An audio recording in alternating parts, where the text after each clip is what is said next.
दिल्ली की एक और निर्भया अनामिका को सुप्रीम कोर्ट से इंसाफ नहीं मिल सका।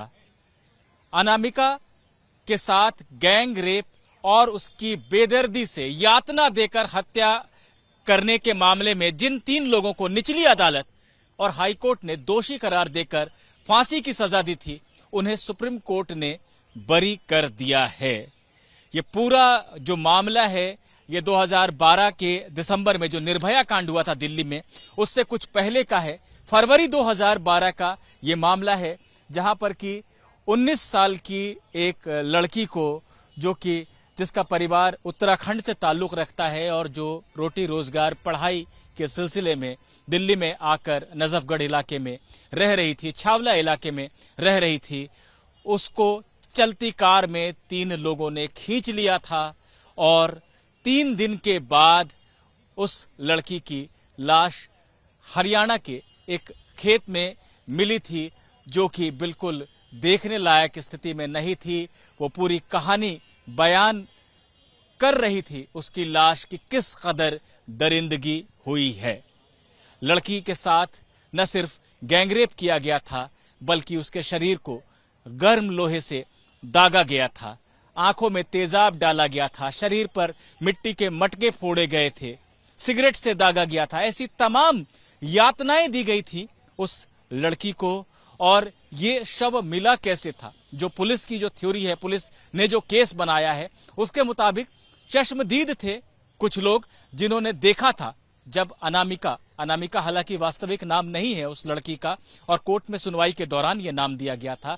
तो अनामिका को जब कार में अगवा करके ले जाया जा रहा था तो कुछ चश्मदीदों ने देखा था कि लाल रंग की इंडिका गाड़ी है, उसके बारे में पुलिस को जानकारी दी थी। और उसी गाड़ी में घूमता हुआ करीब 3 दिन के बाद राहुल मिला था।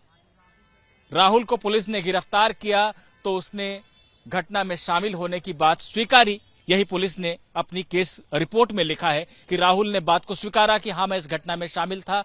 उसने रवि और विनोद की निशानदेही की, रवि और विनोद को भी पकड़ा गया और इन तीनों के से मिली जानकारी के आधार पर ही लड़की का शव बरामद हुआ था। यानी पुलिस के मुताबिक यह बिल्कुल एयर टाइट केस था जहां सारी कड़ियां जुड़ रही थी।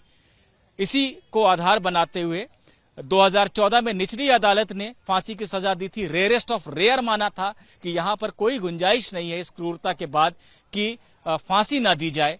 हाईकोर्ट ने भी बरकरार रखा था, दिल्ली हाईकोर्ट ने, लेकिन सुप्रीम कोर्ट के 3 जजों की बेंच ने सेट फ्री का आदेश दिया है। Set aside and set free, यानी हाईकोर्ट का आदेश सेट असाइड किया गया है, किनारे किया गया है, और जो दोषी करार दिए गए 3 लोग थे उनको बरी कर दिया गया है, मुक्त कर दिया गया है। ये फैसला सामने आने के बाद पीड़ित परिवार दुख में है, हैरानी में है, और तमाम लोग जो इस केस के बारे में जानकारी रखते हैं उन्हें इंतजार है कि विस्तृत आदेश को देखा जाए कि क्यों सुप्रीम कोर्ट को ऐसा लगा कि पुलिस ने जो केस बनाया था वो ठोस तरीके से साबित नहीं हो रहा है और इन 3 लोगों को बरी किए जाने की जरूरत है। ऐसी क्या कमियां सुप्रीम कोर्ट को केस में दिखी हैं? लेकिन 3 जजों की बेंच की तरफ से, जिसकी अध्यक्षता चीफ जस्टिस उदय उमेश ललित कर रहे थे, फैसला पड़ा है जस्टिस बेला त्रिवेदी ने, और उन्होंने यही कहा है कि appeal allowed, high court order set aside, the convicts are, the accused are set free, यानी कि तीनों को मुक्त किया जा रहा है, उनका दोष खत्म किया जा रहा है। यह सुप्रीम कोर्ट का फैसला है। पीड़ित परिवार से मैंने बात की है, उनका यह कहना है कि यह फैसला उन्हें स्वीकार नहीं है और इससे बहुत गलत मैसेज जाएगा।